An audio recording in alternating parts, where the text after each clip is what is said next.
Okay, so welcome back. So in this video, we have here limit as x approaches infinity ng 1 plus 3 over x raised to x. Okay? So first, as usual, always evaluate the limit. Okay? So magiging 1 plus 3 over infinity all raised to infinity. So this is 0. So magiging 1 raised to infinity. So indeterminate form of 1 raised to infinity. And again, kapag we have here 1 raised to infinity, yung technique natin is gawing e to the ln. No? So magiging limit as x approaches infinity ng e to the ln ng 1 plus 3 over x raised to x. And we can simplify this to be limit as x approaches infinity ng x ln 1 plus 3 over x. And ngayon, gagawin natin is kunin natin yung limit ng numerator.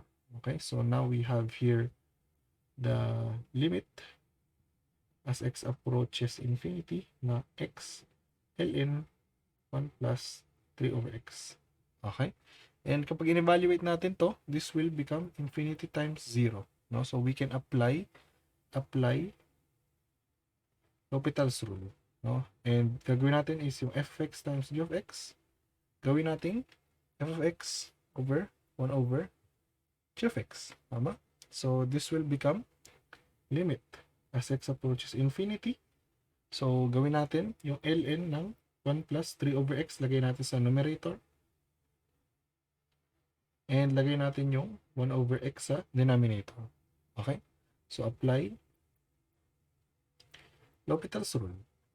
So limit as x approaches infinity ng 1 over 1 plus 3 over x times negative 3 over x squared all over negative 1 over x squared.